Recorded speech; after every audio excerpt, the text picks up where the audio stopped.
الحمد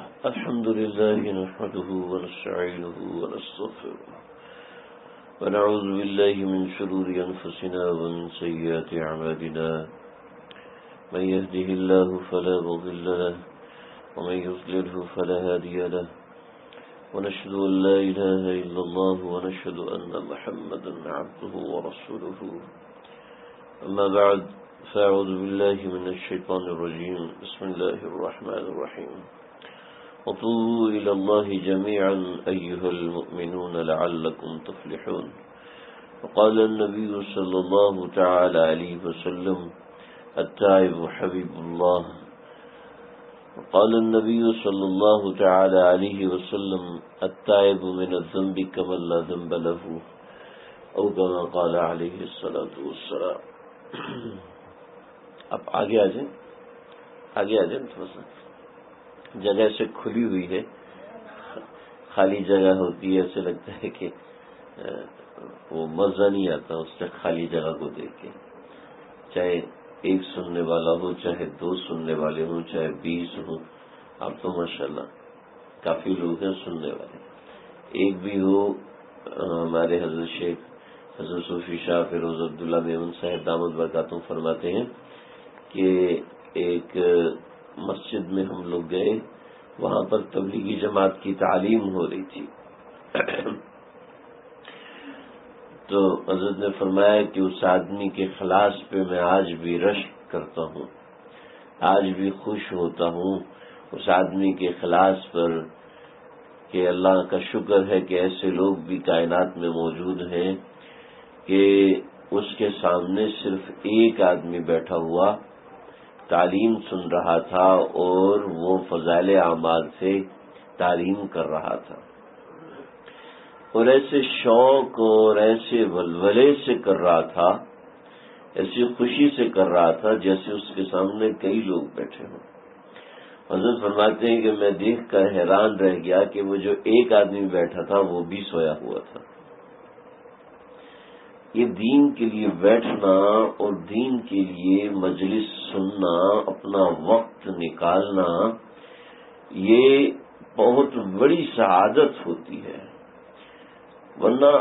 ورنہ یہ تو اللہ کی بہت بڑی کرم نوازی ہے کہ اللہ تعالی ہم ناکاراؤں کو اپنا نام لینے کی توفیق عطا فرماتے ہیں.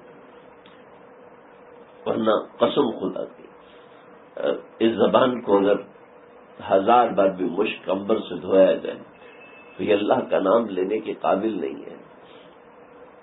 اللہ کی توفیق ہے، اس کا انعام ہے کہ وہ بندوں میں سے کچھ کو چنتا ہے کہ وہ ہمارا نام لے، وہ ہمارا ذکر کرے. یہ اللہ کی توفیق ہے، اللہ کا احسان ہے، اس نے ہم کو توفیق عطا فرمائی. مولانا رومی رحمۃ اللہ علیہ فرماتے ہیں کہ زبان کو 100,000 مشک اور عنبر و گلاب سے دھویا جائے پھر بھی وہ اس قابل نہیں ہے کہ وہ اللہ کا نام لے. لیکن اگر اللہ اس زبان کو توفیق دیتے ہیں کہ اس سے اس کو یاد کرو تو اس پہ اللہ کا شکر ادا کرو. وہ ہزاروں چاہتوں سے ہم کو چاہتے ہیں، وہ ہزاروں محبتوں سے ہم کو محبت کرتے ہیں. وہ اگر نہ چاہتے تو ہم یہاں نہ بیٹھ پاتے ہیں، وہ اگر نہ چاہتے تو ہم اس کو یاد نہ کر پاتے ہیں، وہ نہ چاہتے تو ہم اس کے نام کی لذت و حلاوت سے بے خبر رہ کر زندگی گزار لیتے ہیں. دنیا کے اندر انسان اللہ کی فرما برداری کے لیے آیا ہے. انسان اللہ کی باتیں ماننے کے لیے آیا ہے، اپنی من مرضی اور اپنی منشا کے مطابق جینے کے لیے نہیں آیا. اور ان ساری باتوں کا حاصل یہ ہے کہ ہم گناہ نہ کریں، ہم ایک لمحہ اللہ کو ناراض نہ کریں، ایک سیکنڈ ہمارا اللہ کی اللہ کی نافرمانی میں نہ گزرے، ایک سانس ہمارا اللہ سے غافل ہو کے نہ گزرے. اور گناہ اللہ سے دور کرنے والی چیز ہے. دیکھو بھائیو، گناہ گندی چیز ہے، اچھی چیز ہے؟ بولو بھائی، گناہ اچھی چیز ہے، گندی چیز ہے؟ گندی چیز ہے. گندی چیز کو جلدی چھوڑنا چاہیے، دیر سے چھوڑنا چاہیے؟ جلدی چھوڑنا چاہیے.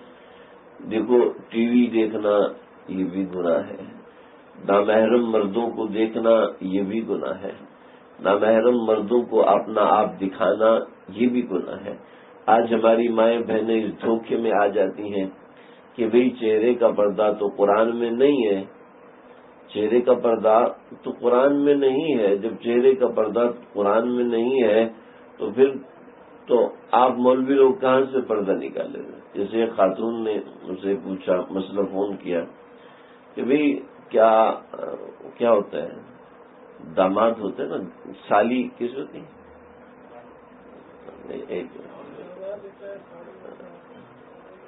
بہنوئی. بہنوئی. ایک خاتون کا فون ہے، میرا اپنے بہنوئی سے پردہ کیوں ہے؟ میری تو اپنے بہنوئی سے کبھی بھی شادی نہیں ہو سکتی. میری اپنے بہنوئی سے شادی نہیں ہو سکتی کیونکہ دو بہنوں کو ایک نکاح میں جمع کرنا حرام ہے. یہ بھی مسئلہ شریعت کا کہ دو بہنوں کو ایک نکاح میں جمع کرنا، جمع بین الاختین اس کو کہتے ہیں. دو بہنوں کو ایک نکاح میں جمع کرنا حرام ہے، لہذا میری تو اس سے شادی ہو نہیں سکتی، اور جس سے شادی نہیں ہو سکتی اس سے پردہ لازم نہیں ہے. میں نے ان سے عرض کیا کہ آپ نے یہ کلیہ اور قاعدہ کہاں سے نکالا؟ فلاں فلاں کتاب میں لکھا ہے. جب ایک مسئلہ سمجھو، دین سمجھنے کے لیے، سیکھنے کے لیے عقل چاہیے. ہمارے حضرت فرماتے ہیں کہ 1 من علم کے لیے 10 من عقل کی ضرورت ہے. اس کے لیے جو لفظ استعمال ہوتے ہیں، آج ہمارے جو لوگ اردو میں علم پڑھ رہے ہوتے ہیں نا، تو وہ بہت زیادہ عموماً خوش فہمی کا شکار ہو جاتے ہیں، اور اس کے ساتھ ساتھ خوش فہمی سے کئی گنا زیادہ غلط فہمی کا شکار ہو جاتے ہیں. جن سے پردہ نہیں ہے یا جن سے کبھی بھی پردہ نہیں ہو سکتا، جیسے باپ ہے اس سے کبھی پردہ نہیں ہو سکتا، بھائی ہے اس سے کبھی پردہ نہیں ہو سکتا، بیٹا ہے اس سے کبھی پردہ نہیں ہو سکتا. یہ محرمات ابدیہ کا لفظ ہے، یعنی کہ جس سے کبھی بھی پردہ نہیں ہو سکتا اس سے شادی کرنا اس سے پردہ ہے. جس سے کبھی بھی نکاح نہیں ہو سکتا، خیر یہ بات تو مشکل ہوگی، آپ اس کو چھوڑیں. میں نے ان سے عرض کی یہ تو مشکل مسئلہ ہے. اب وہ اتنی چھوٹی سی بات ان کو سمجھ میں نہیں آئی اور اعتراض کرے تو مولوی لوگوں نے نکالا اور ایسے ایسے. تو بھائی بات تو سن لیں، بات سمجھ لیں. وہ عورت ابھی آپ کو انشاءاللہ مزہ آئے گا. وہ عورت جس کا نکاح ہو چکا ہے، وہ عورت جس کا نکاح ہو چکا ہے، اس کا دوسرا نکاح کسی کے ساتھ کرانا جائز ہے بھائی؟ جو کسی کی بیوی ہے اس کا نکاح کسی اور عورت سے کرانا، کسی اور مرد سے کرانا جائز ہے؟ تو پھر وہ تو سب کے لیے حلال ہوگی، سب کے لیے محرم ہوگی. اب تو اس کا کسی سے پردہ نہیں ہے. تو ساری شادی شدہ عورتیں بے پردہ ہو کے گھومے، کوئی مسئلہ نہیں، کیونکہ وہ شادی شدہ ان کا نکاح کسی مرد سے نہیں ہو سکتا. جب نہیں ہو سکتا تو یہ تو میں نے سوچا نہیں تھا. آپ کی سوچنے کا مسئلہ ہی نہیں ہے. جب آپ نے علم نہیں پڑھا تو آپ کیوں حدیثوں کے اوپر عقل لڑاتے ہیں؟ آپ کہتے ہیں جو قرآن میں ایک چیز نہیں ہے. قرآن میں تو یہ بھی نہیں ہے کہ بھینس کا دودھ حلال ہے. قرآن میں یہ نہیں ہے بھینس کا دودھ حلال ہے. لفظ جاموز تو قرآن میں ہے ہی نہیں. نہ ہی گائے کے دودھ کے حلال ہونے کا ذکر آیا. گائے کا دودھ تو قیاس سے ہم حلال سمجھتے ہیں، چونکہ گوشت حلال ہے اس لیے دودھ بھی حلال ہے. تو گائے کا دودھ آپ ذرا جا کے ان کو منع کریں، ساری آئس کریموں والے آپ کے پیچھے لگ جائیں گے، تو ہمارے کاروبار کا دشمن ہے. شرم نہیں آتی؟ قرآن مجید میں اجتہاد کیوں کرتے؟ یا تو اس کو سیکھو 8-10 برس لگاؤ، اور اگر نہیں سیکھ سکتے تو پھر علماء کی بات مانیں. کہ قرآن میں ذکر نہیں آیا چہرے کے پردے کا، تو قرآن میں تو ہاتھوں کے پردے، باقی جسم کے پردے کا ذکر بھی نہیں آیا. قرآن میں تو سر کے پردے کا بھی ذکر نہیں آیا، پھر آپ کیا کہیں گے؟ قرآن مجید میں ذکر فَاسْأَلُوهُنَّ مِنْ وَرَاءِ الْحِجَابِ، فَاسْأَلُوهُنَّ مِنْ وَرَاءِ الْحِجَابِ.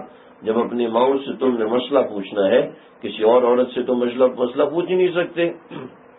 اس زمانے میں فقاہت اتنی عام نہیں تھی، صرف نبی کی بیویاں تھیں، صلی اللہ تعالی علیہ وسلم کی ازواج مطہرات تھیں. تو اے نبی کی بیوی، جب تم سے مسئلہ پوچھو فاسألوہن من وراء الحجاب، جب ان سے مسئلہ پوچھو تو پردے کے پیچھے سے پوچھو. تو پردے کے پیچھے سے چہرہ نظر آ رہا ہوتا ہے؟ تو بھائی پردے کے پیچھے سے حجاب اس کو کہتے ہیں جو اوپر سے لے کے نیچے تک ہو. حجاب کی تعریف ہی ہے جو اوپر سے لے کے نیچے تک ہو. اب نیچے کے اندر آپ اس میں سے چہرے کو نکال دیں، آپ کیسے نکالیں گے؟ پھر کس طریقے سے آپ نکالیں؟ پھر کہتے ہیں جی خثعمیہ عورت آئی تھی اور خثعمیہ عورت نے آپ صلی اللہ علیہ وسلم سے سوال کیا تھا، اس کا چہرہ کھلا ہوا تھا، لہذا آج کل کی عورتوں کو بھی چہرہ کھولنے کی. بھئی یہ کہاں سے آ گیا؟ یہ کہاں سے؟ اس عورت نے کل ایمان قبول کیا، آج اللہ کے نبی اس سے پردہ کرائیں. اللہ کے نبی نے تو 2 سال حج غلط تاریخوں میں ہونے دیا غلط تاریخوں میں. اور ان لوگوں کی تربیت، خانہ کعبہ کی تعمیر اصول ابراہیمی سے ہٹ کر ہو چکی تھی. حضرت ابراہیم علیہ السلام نے جو کعبۃ اللہ کی تعمیر فرمائی ہے، ان بنیادوں سے ہٹ کر تعمیر ہوئی تھی کعبۃ اللہ کی. اللہ کے نبی نے تو وہ بھی تبدیل نہیں فرمایا کہ اپنی امت کی تربیت کے لیے جو معاملات ہوئے آپ ان سے مسائل اخذ کر رہے ہیں. تو چہرے کا پردہ، اور جو عورت چہرہ چھپاتی نہیں ہے، عورت چہرہ کھول کر جاتی ہے، اللہ کے نبی نے فرمایا لعن اللہ الناظر والمنظور الیہ. اے اللہ کے نبی آپ لعنت کی، اے اللہ آپ کا نبی بد دعا دے ہے کہ لعن اللہ الناظر والمنظور الیہ. اے اللہ جو اس عورت کو دیکھے گا اس کے اوپر اپنی لعنت نازل فرما، اور جو عورت اپنے آپ کو دکھائے گی اس کے اوپر اپنی لعنت نازل فرما. اس عورت کے جوتوں کو دیکھنے کے اوپر لعنت ہے یا چہرے کو دیکھنے کے اوپر لعنت؟ آپ خود بتائیں. ناظر اور نظر کہاں ہوتی ہے؟ نظر تو چہرے پہ ہوتی ہے بھائی. وہ کپڑوں کو دیکھنا حرام ہے، اس کے گھر کو دیکھنا حرام ہے، یا اس کے چہرے کی بات ہو رہی ہے؟ ہر آدمی کا دل کہتا ہے. تو عورت کیسے کہہ سکتی جی میرے چہرے کا پردہ نہیں ہے؟ چہرے کے پردے کا حکم نہیں. پورے قرآن میں اللہ نے عورت کا نام نہیں لیا. حضرت مریم کا نام لیا تو صرف توحید کو ثابت کرنے کے لیے، باقی پورے قرآن میں اللہ نے عورت کا نام مریم ابنت عمران، مریم کا نام لیا صرف اس لیے کہ وہ بنت عمران ہے، اللہ کی بیٹی، اللہ کی بیوی نہیں ہے.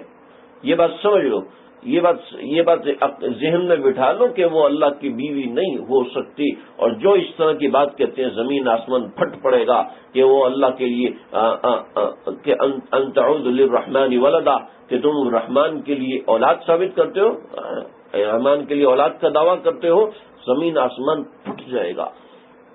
صرف یہ بتانے کے لیے مریم کا نام لیا، ورنہ قرآن میں امرأۃ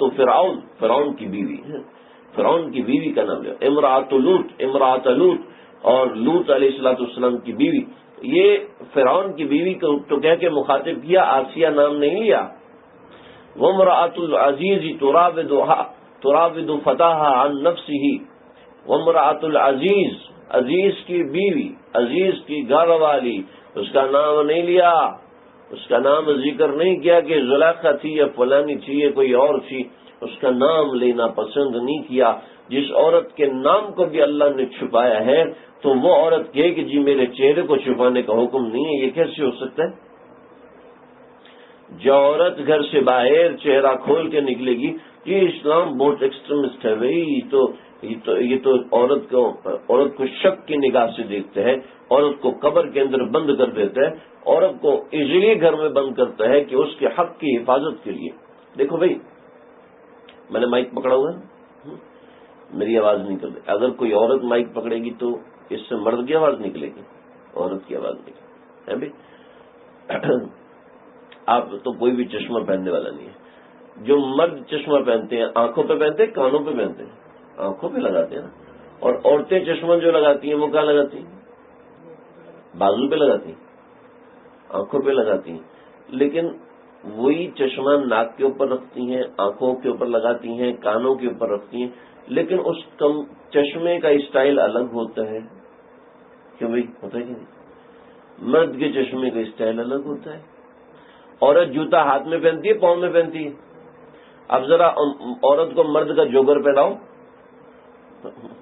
جوکر لگ رہی ہے اور کچھ بھی نہیں. اور مرد کو عورت کی ہیل پہناؤ ذرا تو سارے کہیں گے بھائی ذرا رحم کھاؤ. پھر یہ کیا کرے کہ جی 1 لاکھ روپے کی جوتی لی ہے میں نے, یہ جو جوڑا ہے 3 لاکھ کا دلہن کا جوڑا ہے اور یہ ہم اپنے دلہے کو پہنائیں گے تو کیسے لگے گا؟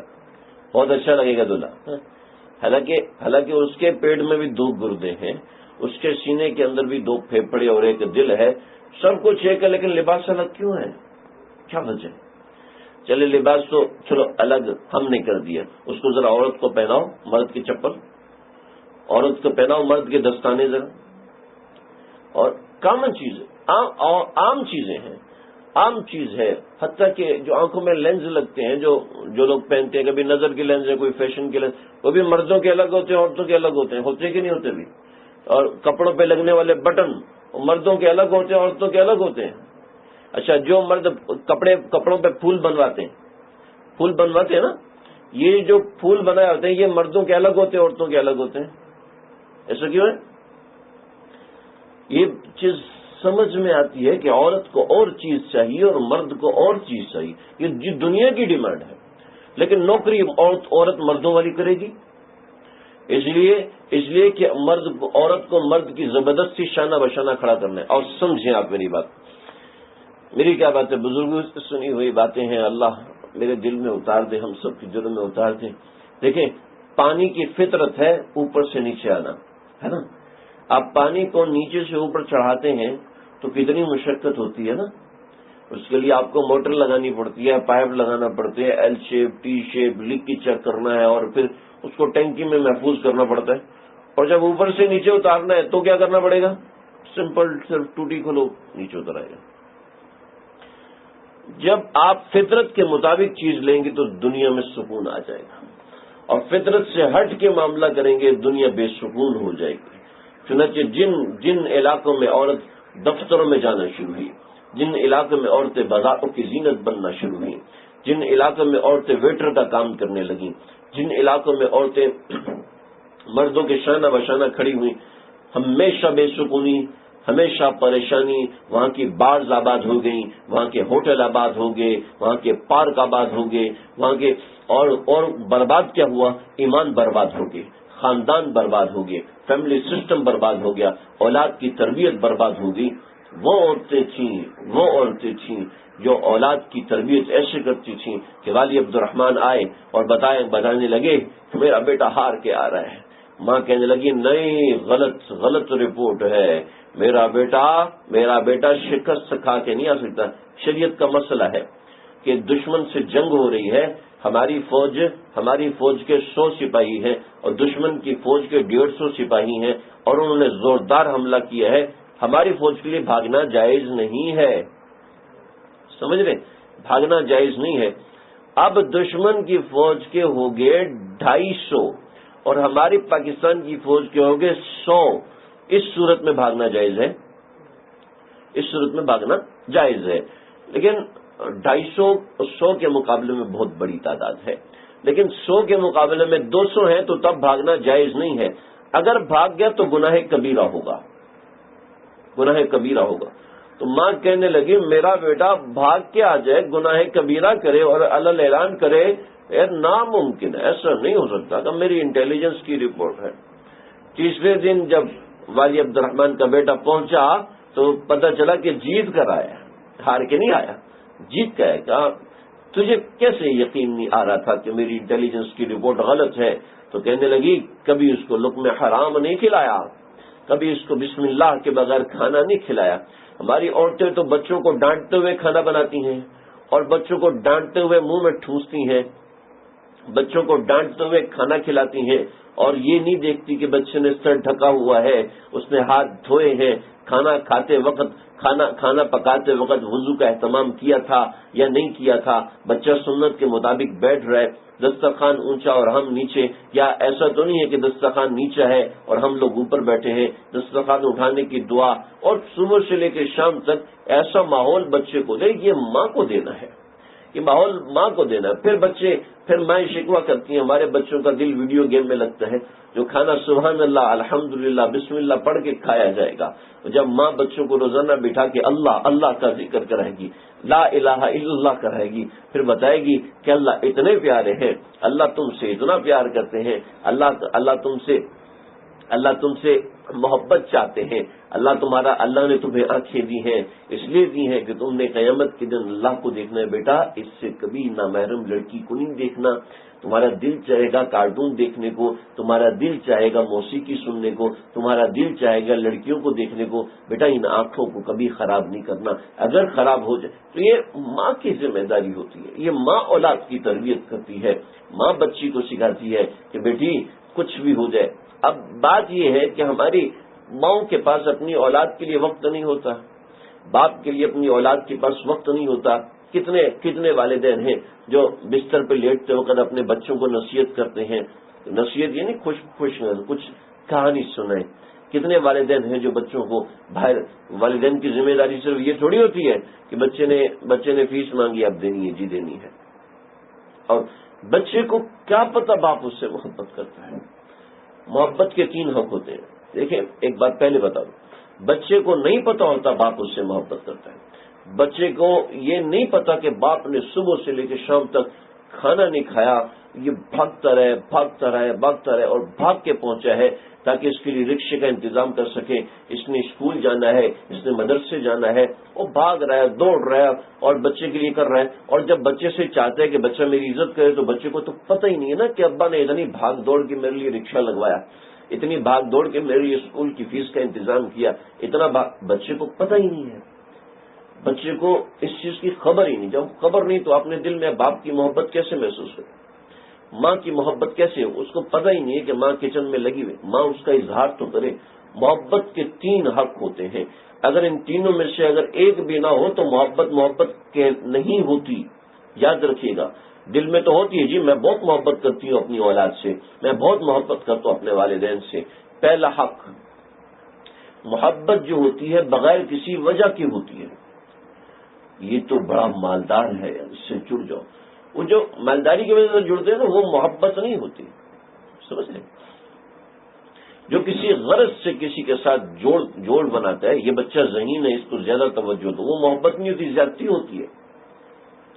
اس کی اچھی بات پر بھی اپریشیٹ، بری بات پر بھی اپریشیٹ، اس کی اچھی بات پر بھی حوصلہ افزائی، بری بات پر بھی حوصلہ افزائی. بچہ غلطی کرے اب اس پہ رحم کرنا ظلم ہے، اور بچہ اچھا کام کرے اس پہ حوصلہ افزائی نہ کرنا ظلم ہے. پہلا حق محبت کا یہ ہے کہ کسی وجہ کے بغیر ہونی چاہیے.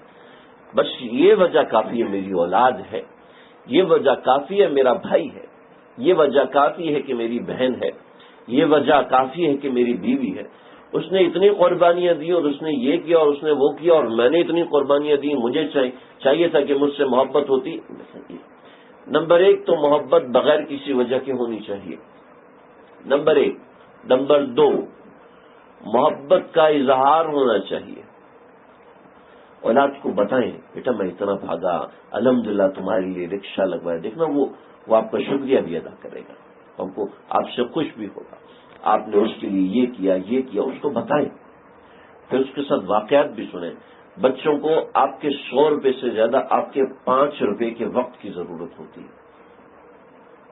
جو ماں باپ کوئی تو آلو کچالو خریدنے میں ضائع کر دیتے ہیں، کوئی سامان خریدنے میں ضائع کر دیتے ہیں، وہ ٹھیک ہے، وہ گھر کی ضرورت ہے، لیکن اولاد کو محبت کا اظہار چاہیے. محبت کا اظہار نہیں ہوگا اور اظہار نہیں ہوگا تو اولاد ہرگز نہیں سمجھ سکتی کہ والدین ہم سے محبت کرتے. میاں بیوی میں محبت کا اظہار. ایک صاحب میرے پاس آئے، 16 برس سے میرے دوست ہیں، بہت اچھے دوست ہیں، 16 برس سے گھر میں لڑائی ہے، مسلسل لڑائی. میں نے ان سے پوچھا کہ تم اپنی بیوی سے محبت کا اظہار کرتے ہو؟ زور سے آتا ہو، میں تو بڈھا ہو گیا ہوں، سفید بال آ گئے، میں کہاں سے محبت کا اظہار کروں. میں تو ہنس رہا ہوں، لیکن میں جس سے بھی پوچھا وہ آگے سے ہنس پڑا ہے. تو جو لوگ اندر مسکرا رہے ہیں ان مسکراہٹ مجھے نظر آ رہی ہے. تو محبت کا اظہار کتنا کرتے ہو؟ محبت کی شرط نمبر 2 ہے محبت کا اظہار ہونا چاہیے، اظہار ہونا چاہیے۔ یہ اظہار حلال ہے، اظہار ہے، ایسا نہیں کہ نامحرم کو جی وہ آج رات مولوی صاحب آئے تھے اور مولوی صاحب نے بڑے مزے کی بات بتائی لہٰذا میں یہ اظہار کر رہا ہوں، ایسے اظہار کو اظہار کا چپل پڑنا چاہیے۔ محبت کا اظہار ہونا چاہیے، سمجھ رہے میری بات؟ اور اس اظہار کا طریقہ مختلف ہو۔ مجھے آپ کی یاد آ رہی تھی اور ایسا وہ سب چیزیں تو میں نہیں سیکھوں گا نا۔ اور اظہار کرنے کا طریقہ کبھی اچھے طریقے سے کھانا پکانا بھی ہے، اظہار کرنے کا طریقہ کہ بھی آج آپ کی یاد آ رہی تھی، میں نے آپ کے لیے آپ کی پسند کا کھانا بنایا، دیکھو شوہر کا کتنا دل خوش ہو جائے گا۔ مجھے آپ کی یاد آ رہی ہے، آج آپ کی ہماری طرف سے دعوت ہے، آپ تشریف لائیں، اپنے ہمسایوں کو محبت کا اظہار کریں، اپنے تعلق والوں کو، اپنے دوستوں کو محبت کا اظہار کریں۔ اور محبت کا اظہار، اور بچوں کو، حضرت مفتی نعیم صاحب دامت برکاتہ ان کے پاس میں گیا، میں نے کہا حضرت بس ہو گئی، بس ہو گئی حضرت میرا خیال ہے اب اجازت دے دینی چاہیے کہ یہ صاحب وہ پہلی بیوی کو فارغ کر دیں۔ نا نا نا نا نا نا، یہ لفظ بھی نہیں بولنا۔ وہ شوقین ہے، ہاں شوقین ہے، کھانے بہت کھاتی ہے باہر کے، خوب کھلاؤ اس کو، باہر کے کھانے، یہ پتہ نہیں کیا کیا چیزوں کے نام لی، مجھے اتنے نام آتے نہیں، کافی ساری چیزوں کے، ایک رول ہوتا ہے، ایک پراٹھا ہوتا ہے، پتہ نہیں اور بھی بہت سی چیزوں کے نام لیے کہ یہ بھی کھلاؤ، یہ بھی کھلاؤ، یہ بھی کھلاؤ، یہ بھی کھلاؤ، 2-4 تو میں نے بھی نوٹ کیے، یہ بھی کھلاؤ، یہ بھی کھلاؤ، دیکھنا کیسے گرویدہ ہوتی ہے۔ اور وہی ہوا کیا، جیب تھوڑی ڈھیلی کرو، جو آپ پیسے ادھر ادھر کر کے سنبھال کے رکھتے ہو، کہتے ہیں جی پیسے ہی نہیں ہے، جب بیوی بچوں پہ خرچ کرو گے، جب کھڑکیاں بند ہوں گی تو ہوا کہاں سے کراس ہوگی؟ تو محبت کا اظہار ہونے کے ہزاروں طریقے ہیں، سب تو میں نہیں سمجھا سکتا، 2-4 تو میں نے بتا دیے، ٹھیک ہے بھائی۔ تیسری چیز محبت کا اظہار ہونا، پہلی چیز کیا تھی؟ محبت بے لوث ہونی چاہیے۔ دوسری چیز محبت کا، سلمان بھائی غور سے نہیں سن رہے کیا؟ دوسری چیز کیا؟ یہ تو سب کو یاد ہوگا نا، یہ تو سب کو یاد ہوگا، محبت کا اظہار ہونا چاہیے۔ اور نمبر 3 اظہار میں تکرار ہونا چاہیے۔ تکرار سمجھتے ہیں؟ تکرار کا مطلب بار بار اس کا اظہار ہونا چاہیے۔ آپ یقین کریں، یہ کیجئے آپ اپنی اولاد کے قریب ہو جائیں گے۔ ہمارے ایک صاحب تشریف لائے ہمارے گھر میں، یقین کیجئے میں ابھی ان کے جملے یاد کرتا ہوں تو میرا سینہ کھولنے لگتا ہے۔ ان کی 16-17 برس کی بچی گھر سے بھاگ گئی، وہ آئے، میں یہاں سے بیان کر کے گیا تھا، اور وہ آئے اور رونا شروع کر دیا اور اتنا روئے، اتنی پریشان کہ میں اس کو معاف نہیں کروں گا، اس نے مجھے توڑ دیا ہے، مجھے تباہ کر دیا ہے، میں تو اس کو قیامت کے دن بھی نہیں چھوڑوں گا۔ تو چل گیا تھا، کہاں پر تھی وہ؟ آئے گھر میں، مجھے شرعی مسئلہ بتاؤ، پھر میں نے ان کو سمجھایا سر، پھر میں نے ان سے عرض کیا، میں نے کہا آپ کی بچی پتہ کیوں بھاگی؟ مولوی صاحب آپ کیا کہتے ہو؟ آپ بیانات میں کہتے ہو ٹی وی ہے اور یہ اور فیس بک اور یہ چیٹنگ اور فلانا ڈھماکہ، یہ سب چیزیں ہیں، تو ان میں سے کچھ بھی ہمارے گھر میں نہیں ہے۔ میں نے کہا ایک مزید چیز ہے جو آپ کے گھر میں نہیں ہے، اگر وہ ہوتی تو آپ کی بچی کبھی بھی نہ بھاگتی۔ اور کیا بات ہے؟ بات یہ ہے کہ آپ اور آپ کی بچی کے درمیان گیپ بہت زیادہ تھا، بہت زیادہ فاصلہ تھا، نہیں وہ تو ہم اکٹھے ہی رہتے تھے۔ میں نے کہا اکٹھے رہنے والوں میں فاصلہ بہت زیادہ ہوتا ہے۔ آپ کو اپنی بچی سے بات کیے ہوئے کتنا عرصہ ہوتا ہے؟ بس پوچھتا تھا طبیعت کیسی ہے، روٹی کھا لی، کھانا کھا لیا، بس اتنا پوچھ لیا، چلا ہوم ورک کر لیا، کام کر لیا اسکول کا، بس اتنا ہی بات ہوتی ہے پوچھنے کی۔ میں نے کہا یہ بات نہیں ہوتی۔ ماں بچی کے پاس بیٹھے، بیٹا تمہاری سہیلی کون سی ہے، اس کی ذرا عادتیں بتاؤ مجھے، اس میں اچھی بات کون سی ہے، اچھی خصلت کون سی ہے۔ ماں بچی کی سہیلی ہونی چاہیے، اور ماں اپنے بیٹے کی دوست ہونی چاہیے، باپ اپنے بچوں کے قریب ہونا چاہیے کہ وہ ان سے پوچھے آج اسکول میں کیا ہوا، مجھے سب بتانا ہے تم نے۔ ہمارے ایک دوست ہیں، وہ کہنے لگے کہ بچہ سرکش ہو رہا ہے، میں نے ان سے کہا کہ آپ ان کے قاری صاحب کے پاس جائیں، قاری صاحب سے کہ قاری صاحب آپ تھوڑا سا میرے بچے کو الگ وقت دیں اور اس سے پوچھیں اس کو کیا ہوا، یہ ہم سے کٹ رہا ہے، کیوں کٹ رہا ہے؟ تو کہنے لگے کہ کہنے لگے قاری صاحب نے بڑی عجیب بات بتائی، مجھے ایک لمحے کے لیے بھی اس کا خیال نہیں آیا تھا کہ ایسی بات بتائیں گے. تو بچے نے پوری ایک داستان سنائی. کیا داستان سنائی؟ ابو دودھ کی دکان پر گئے، مجھے اور چھوٹے بھائی کو لے کر گئے اور اس کا بیگ اٹھایا، میرا بیگ نہیں اٹھایا. بات بچے کے دل میں چبھ گئی اور وہ اس کو لے کر 2 راتیں 3 راتیں 4 راتیں جاگا ہے. پھر اس نے کہا کہ مالٹے لے کے دو. اس کو تو لے کے دیے، میں نے سن کے کہا سیب لے کے دو، مجھے نہیں لے کے دیے. لگو بچے کے دل میں اس کا اتنا دکھ تھا کہ چھوٹے بچے ہوتے ہیں ان کے دلوں میں چھوٹی چھوٹی باتیں ہوتی ہیں اور ماں باپ سمجھتے ہیں کہ یہ دوسرے کی نقل کر رہا ہے، دوسرا اس نے کہا تو یہ بھی کہہ رہا ہے. چھوٹی چھوٹی باتیں ہوتی ہیں جو بچوں کے دل میں پہاڑ بن جاتی ہیں. آپ بچے کو نہیں لے کے دے سکتے، کوئی بات نہیں، آپ کے پاس پیسے نہیں ہیں، غربت ہے، لے کے نہیں دے سکتے، کوئی بات نہیں، لیکن دونوں کے ساتھ برابر معاملہ کریں، دونوں کے ساتھ برابر معاملہ کریں، تینوں کے ساتھ برابر، سب کے ساتھ برابر. ایسا نہیں ایک بچے کے لیے امرود لے گئے، دوسرے کے لیے انگور لے گئے، تیسرا. وہ بڑی ہے، سمجھدار ہے، وہ انسان ناراض نہیں ہوگی، وہ ناراض نہیں ہوگی، لیکن اس کے دل پہ جو پہاڑ کھڑا ہوگا، جو اس کے دل پر ماؤنٹ ایوریسٹ جم جائے گا آپ کے لیے، وہ نہیں اترے گا. 2 3 4 سال تک نہیں اترے گا جب تک اس کا دل آپ سے کسی اور وجہ سے خوش نہ ہو جائے. یہ بڑی بڑی باتیں ہیں جو ہمیں بہت چھوٹی چھوٹی لگتی ہیں. یقین کرنا ان چھوٹی چھوٹی باتوں کی وجہ سے بچیاں گھروں سے بھاگی ہیں. لڑکوں نے لڑکیوں سے دوستیاں لگائی ہیں اور دوستیاں لگا کے وہ سب سے پہلی بات ہے ماں باپ کو تو ہمارا دھیان ہی نہیں ہے، ماں باپ کو ہمارا کوئی خیال ہی نہیں، ہم کیا کریں. ایک بچی کا باپ میرے پاس سکے رویا، کیا کروں میری بچی کا رشتہ نہیں ہو رہا، میں بہت پریشان. کیا بتاؤں، سینہ چلتا ہے ایسے ایسے راز ہے. اگلے دن بچی کا فون آیا، بھائی صاحب میرے ابا نے آپ سے کیا بات ہے؟ میں کہا میرے پاس مجلس امانت ہوتی ہے، میں نہیں کر سکتا. میرے ابا ایسے ہیں ویسے ہیں اور یہ اور میں ان سب باتوں کی وجہ سے شادی کر چکی ہوں. آپ بتائیں، باپ بچی کے لیے اتنا رو رہا ہے اور بچی کہہ رہی کہ میرے ابا ایسے ویسے. کیوں؟ اس لیے کہ باپ کو نہیں پتا بچی کی تربیت کیسے کرنی ہے. باپ اپنا دکھڑا بچی کے سامنے تو سنا ہے، بچی سے تو پوچھے کہ بیٹا کیا حال ہے، کیا کرتی ہو، یہ اسے بات کرے. اس کے بچی اور آپ کے درمیان کوئی تیسرا بندہ کیوں آیا؟ بیٹے اور باپ کے درمیان تیسرا بندہ کیسے آیا؟ وہ آپ نے آنے کی گنجائش دی، ماں باپ نے آنے کی جگہ دی کہ ہاں آؤ اور میرے بچوں کو خراب کرو، آؤ اور اس کے ساتھ فرینڈ شپ لگاؤ، آؤ اور اس کے ساتھ دوستی لگاؤ. اللہ کی محبت سکھانا یہ ماں باپ ہی کر سکتے ہیں، کوئی دوست یار نہیں کر سکتے. یہ ماں باپ اللہ کی محبت دل میں ڈال سکتے ہیں.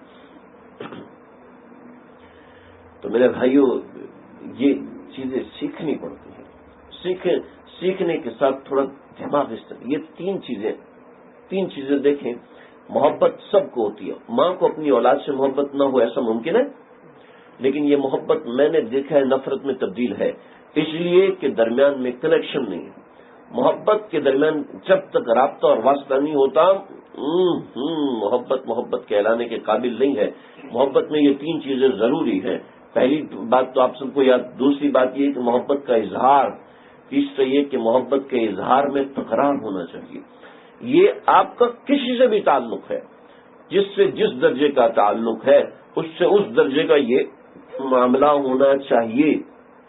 آج تو میاں بیوی ایک دوسرے سے بات نہیں کرتے، ایک دوسرے سے محبت کا اظہار نہیں کرتے، اور محبت کا بار بار اظہار ہو تو دیکھو گھر جنت بن جائے گا. شوہر گھر میں داخل ہونے سے پہلے اس کو بیوی کی 2-3 بار فون آیا ہو کہ اس کی یاد آ رہی ہو، وہ ایسے تھوڑی آئے گی کہ غیب سے آئے گی اور خود بخود اس کے دل میں محبت آنا شروع ہوگی. بیوی کوئی بات تو کرے.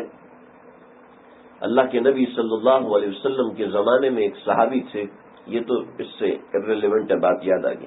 ایک صحابی تھے، گھر سے نکلے اور نکلتے وقت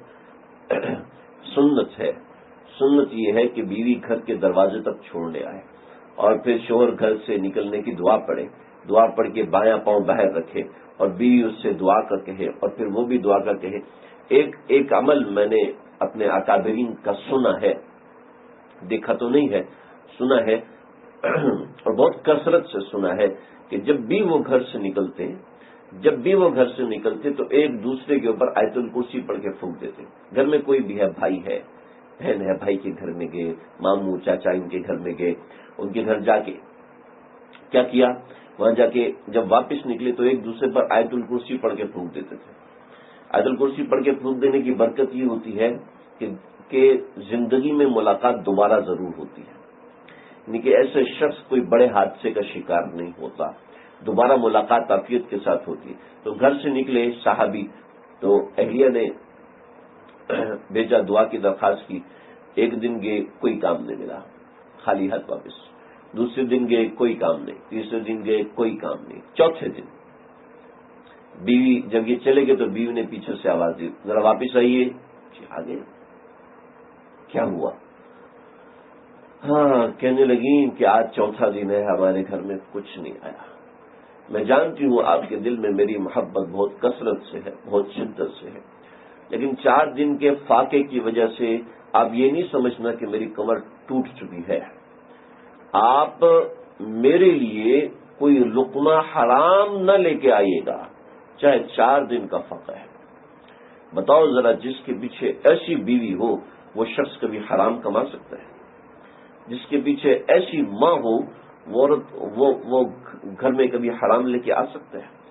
وہ شخص کبھی حرام کاری کر سکتا ہے؟ گھر میں کچھ دیر نہیں، مستقل ہنسی مزاح ہو، کچھ دیر کے لیے اللہ کا نام بھی لے، کچھ دیر کے لیے اللہ کو بھی یاد کرے. بیٹا یہ گھر کس نے دیا ہے؟ اللہ نے دیا ہے. بیٹا یہ گاڑی کس نے دی ہے؟ اللہ نے دی ہے. یہ آنکھیں کس نے دی؟ یہ زبان کس نے دی؟ یہ کان کس نے دیے؟ اور یہ ہونٹ کس نے دی؟ یہ ذائقہ کس نے دی؟ یہ کھانا کس نے دیا؟ اس میں ذائقہ کس نے بھرا؟ اس میں رس کس نے بھرا؟ یہ پھل کس نے دی؟ یہ فروٹ کس نے دیے؟ اب بتاؤ کس نے دیے؟ جی اللہ نے دیے. اللہ یہ دوبارہ کب دیں گے؟ اللہ دوبارہ جنت میں دیں گے، کل بھی دیں گے، صحت بھی دیں گے، عافیت بھی دیں گے، عفت بھی دیں گے. ہمارے ایک جاننے والے، ان کے گھر میں رات کو چور آئے، پنجاب میں ہوتا ہے نا ایسے، چور آ جاتے ہیں اور سب لوگوں کو ایک کمرے میں بند کر دیتے ہیں. تو چھوٹا بچہ کہنے لگا کہ امی آپ تو کہتی تھی کہ آیت الکرسی پڑھ لے تو گھر میں چور نہیں آتے، ہم نے تو آیت الکرسی پڑھی تھی تو گھر میں چور کیسے آ گئے؟ وہ شخص جس نے اسٹین گن پکڑی ہوئی تھی تو کہنے لگا بیٹا تیری امی نے صحیح کہا تھا، ہم جا رہے ہیں، ہم اس گھر سے کچھ بھی نہیں لیں گے، چلو بھائی کسی اور گھر میں ڈاکہ ڈالیں، اس گھر میں ہم چوری نہیں کر سکتے ہیں، اس گھر میں ہم چوری نہیں. قطب الدین بختیار کاکی، یہ قطب الدین بختیار کاکی لفظ نہیں ہے، اصل ہے لفظ کاکی. کاک کہتے ہیں روٹی کو، آج کل کیک بھی نکلتا ہے کاک کے نام سے، تو اصل میں کاک کہتے ہیں روٹی کو. تو یہ قطب الدین بختیار کاکی تھے، تو پھر زیادہ استعمال ہونے کی وجہ سے کاکی کاکی پڑ گیا، تو اصل میں کاکی تھے. یہ تھا کہ یہ گھر میں آتے تھے مدرسے سے، تو ماں سے کہتے تھے اماں روٹی دیں، تو ماں کہتی تھی بیٹا روٹی تو اللہ سے مانگو ملے گی. تو جناب وہ روٹی، وہ نماز پڑھتی، پیچھے اماں روٹی رکھ دیتی. اور ایک دن ماں بھول گئی، جب ماں بھولی تو پریشان ہوگی اب کیا ہوگا. انہوں نے آئے مسلح بچھایا، اماں نہیں ہے تو روٹی تو اللہ نے دینی ہے. جب مسلح بچھایا نماز پڑھی تو پیچھے روٹی رکھی ہوئی تھی. کہنے لگے امی آج میں نے اللہ سے میٹھی روٹی مانگی تھی، اللہ نے میٹھی روٹی دی. اللہ اکبر. دیکھو یہ تربیتیں مائیں کرتی ہیں. ہماری ماؤں کو فرصت نہیں ہے کال پیکیجز سے، ہماری ماؤں کو فرصت نہیں ہے فلاں شادی میں جانا تھوڑا خوبصورت نظر ہوں، فلاں جگہ پورا دن کچن میں گزارا، تھوڑا سے کمر میں درد ہوگی، آرام نہیں کرنے دیتے، بچے تنگ کرتے ہیں، شور مچاتے ہیں. بچوں کو پیار دیں، پیار. وہ مائیں بہت کامیاب ہوتی ہیں جو مہینوں بچوں کو ڈانٹتی نہیں ہیں، جو مہینوں بچوں کو ڈانٹے بغیر گزارا کرتی ہیں. ان کے ذکر کرنے کی برکت سے، اللہ کا نام لینے کی برکت سے اللہ ان کے چہرے پہ جلال ڈال دیتے ہیں، روب ڈال دیتے ہیں. بچے اپنے ماں سے پیار محبت تو کرتے ہیں لیکن پھر ان کی بات ٹالتے نہیں ہیں. وہ ہماری مائیں ہر منٹ کے اندر ایک آرڈر کر رہی ہوتی ہیں.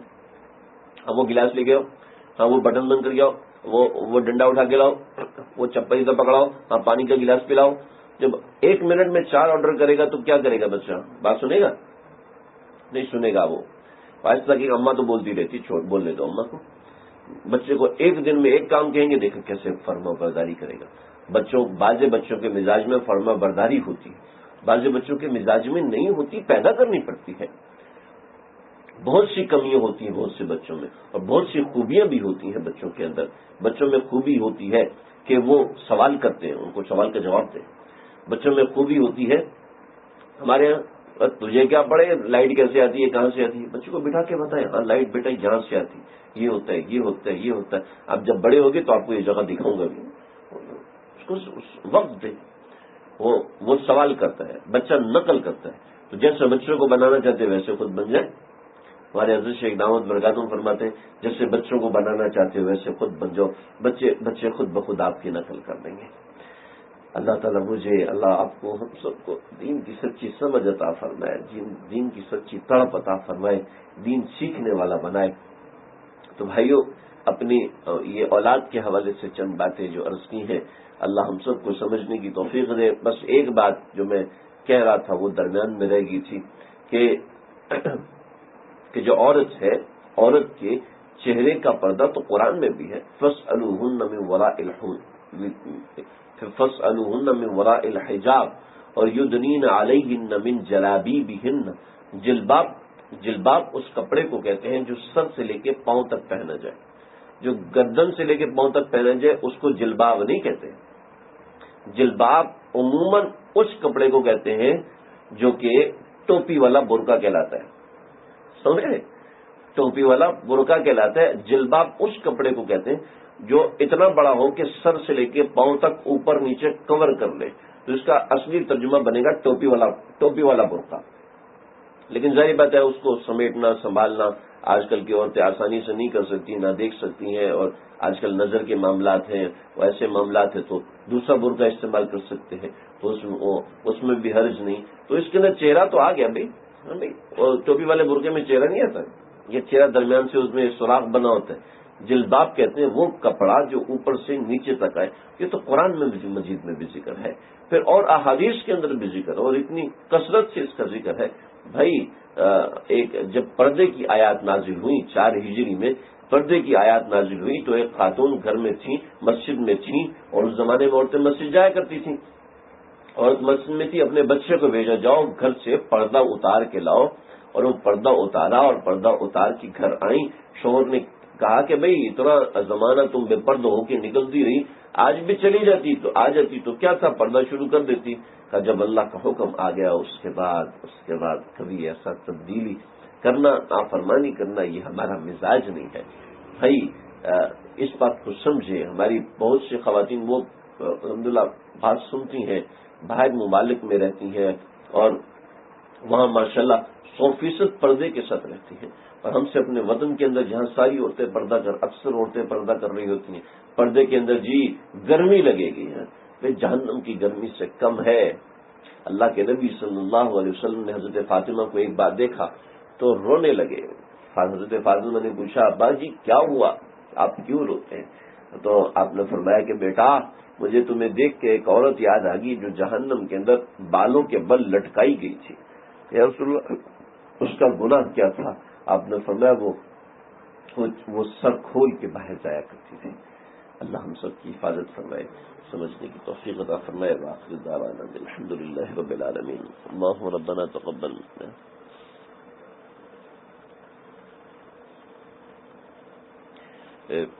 بچے کا انتقال ہو گیا, وسیم علی کے گھر والے بیان میں آئے ہوئے ہیں. اچھا بات سے علی ہے. اللہ تعالیٰ ان کو صبر جمیل عطا فرمائے. جس کے نابالغ بچے کا انتقال ہو جاتا ہے تو وہ بچہ قیامت کے دن اللہ کا دامن پکڑ کے کہتا ہے کہ اللہ جی میرے ماں باپ کو میرے ساتھ جنت میں داخل کیجیے. تو اللہ فرماتا ہے ایو صبی البار, اے اللہ سے ضد کرنے والے بچے, اپنے والدین کو جنت میں لے کے چلا جا، اور پھر وہ اپنے والدین کو جنت میں لے کے جائے گا۔ اور جو دنیا کے اندر اولاد کا صبر برداشت کر لیتا ہے، اولاد کا غم برداشت کر لیتے ہیں، تو اللہ تعالیٰ اس کو آخرت کے اندر ایسا رتبہ اور ایسا مقام عطا فرماتے ہیں جس کا انسان تصور نہیں کر سکتا۔ صرف ایک مثال دی ہے، صرف ایک مثال دی ہے، اس کو صرف ایک جھونکا دکھایا جائے گا تو وہ کہے گا لوکان اقطع الیدین والرجلین، یہ تو چھوٹی تکلیف ہے، اگر میرے ہاتھ پاؤں دونوں کٹے ہوتے اور میں ناک کے بل زمین پہ پڑا ہوتا اور دنیا کی پیدائش سے لے کے آخرت تک میری عمر ہوتی، اتنی لمبی عمر ہوتی اور اس لمبی عمر کے اندر میری تکلیف ہر لمحہ بڑھتی جاتی، لیکن اگر لو کان مصیرہ ھذا، اگر اس تکلیف کا ٹھکانہ یہ جنت ہے تو لم یر شر قط، تو اللہ جی میں قسم کھاتا ہوں آپ کی عزت کی، آپ کے جلال کی، وعلو مکان وعزتک وجلالک وعلو مکانک، آپ کی عزت، آپ کے جلال اور آپ کے اونچے مرتبے کی قسم، لم یر شر قط، کہ اللہ جی میں نے تو کبھی تکلیف دیکھی بھی نہیں۔ تو یہ چھوٹی سی تکلیف ہے، آج تو بہت بڑی لگ رہی ہے۔ حضرت خضر علیہ السلام نے کے سامنے ایک 10 برس کا بچہ آیا، اتنا خوبصورت کہ سورج کی طرح چمک رہا۔ حضرت خضر علیہ السلام نے اس بچے کو لٹایا اور وہیں اس کو ذبح کر دیا۔ حضرت موسیٰ نے کہا یہ کیا کر رہے ہیں؟ کہ یہ بچہ ایسا خوبصورت ہے کہ ماں باپ اس کے جھانسے میں آ جائیں گے اور کفر میں چلے جائیں گے، لہذا میں نے اللہ کے حکم سے اس کو قتل کر دیا ہے۔ اب اس کے ماں باپ جب اس پہ صبر کریں گے، انا للہ و انا الیہ راجعون پڑھیں گے، جب اس کے ماں باپ صبر کریں گے تو صبر کرنے کے عوض اللہ رب العزت ان کو ایک بچی عطا فرمائیں گے جو 1000 انبیاء کی ماں ہوگی۔ ہم اپنا بہتر سمجھتے ہیں یا اللہ ہمارا بہتر سمجھتے ہیں؟ آج کل عموماً ماں باپ کو بچوں کا غم بھولتا نہیں ہے، حالانکہ طریقہ یہ ہے کہ جب کسی انتقال والے کو دفن کر دیا جاتا ہے تو 3 دن کے بعد غم ہلکا ہو جاتا ہے، لیکن مسئلہ یہ ہے کہ بے شمار ایسے واقعات ہوئے جی ہمارا غم ہلکا نہیں ہو رہا۔ تو ان سے پوچھا کہ آپ نے بچوں کی ویڈیوز تو موبائل میں نہیں رکھی؟ ہاں بالکل رکھی ہوئی ہیں، یادگار کے طور پر تصویر رکھی ہوئی ہے، یادگار کے طور پہ تصویر رکھنا تو ہندوؤں کا طریقہ ہے۔ اللہ کے نبی نے اپنی یادگار کی تصویر چھوڑی بھی، سیدنا ابوبکر صدیق نے کوئی یادگار کی تصویر چھوڑی، عمر فاروق رضی اللہ عنہ، حضرت عثمان غنی، امام ابو حنیفہ، امام شافعی، یہ اللہ کے اتنے پیارے کہ لاکھوں لوگ آج بھی ان کے نام پہ جان دینے کو تیار ہیں۔ ہم اپنے ماں باپ اولاد کے نام پہ جان دینے کو تیار ہوں گے؟ بہت کم ہوں گے، ایسے ماں باپ ہوں گے لیکن بہت کم ہوں گے۔ لیکن یہ چونکہ ایک کفار کا طریقہ ہے، اور جب تک تصویر رہتی ہے اس وقت تک روح بے چین رہتی ہے۔ آپ اپنے بچے کے ساتھ ظلم کریں گے اگر اس کی تصویریں رکھیں گے، میں بچے کو بے چین رکھیں گے اگر اس کے ساتھ، میں اپنی تسکین کے لیے، اور اپنی تسکین بھی نہیں ہوتی بلکہ اپنے لیے تکلیف کا باعث ہوتا ہے۔ تو لہذا میری چھوٹی سی گزارش ہے، اگر دل کو صبر نہیں آ رہا، دل کو اطمینان نہیں ہو رہا، تو اس چیز کو ختم کر کے دیکھیں، کچھ ہی دنوں میں بات سمجھ میں آ جائے گی، اور پھر بھی نہ ہو تب بھی مشورہ کر لیں۔ اللہ تعالیٰ صبر جمیل عطا فرمائے۔ وآخر دعوانا الحمد للہ رب العالمین۔ اللهم ربنا تقبل منا انك انت السميع العليم وتب علينا انك انت التواب الرحيم۔ اے دونوں جہانوں کے پروردگار، جو کہا ہے سنا ہے، کہنے والے سننے والے ہم سب محتاج ہیں، اے ہمارے پروردگار ہمیں معاف کیجیے، ہماری صورت اور سیرت کو اپنے پیار کے قابل بنا دیجیے، قلب سلیم، عقل سلیم، فہم سلیم عطا فرمائیے۔ جتنا بڑا آپ کا نام ہے اتنی بڑی مہربانی عطا فرمائیے، جتنا بڑا آپ کا نام ہے اتنی بڑی نوازش عطا فرمائیے۔ ہم گندے گنہگاروں کی حاضری کو قبول فرما لیجیے، اے مالک اپنا نام لینے کی سعادت کو قبول فرما لیجیے۔ اللهم ربنا تقبل منا انك انت السميع العليم وتب علينا انك انت التواب الرحيم۔ یہ واسع علی کا انتقال ہوا ہے، ان کے والدین کو صبر جمیل عطا فرمائیے، اس بچے کے درجات کو بلند فرمائیے، اعلی علیین کے اندر اعلی مقام عطا فرمائیے، والدین کو صبر جمیل عطا فرمائیے، جو لوگ بے اولاد ہیں سب کو اندرین صالح اولاد عطا فرمائیے، جن کی اولاد چلی گئی اللہ جی ان کو ان کا متبادل عطا فرمائیے۔ اللهم ربنا تقبل منا انك انت السميع العليم تب علينا إنك أنت التواب الرحيم وصلى الله تعالى على خير خلق محمد وآله وصحبه أجمعين ربنا تقبل منا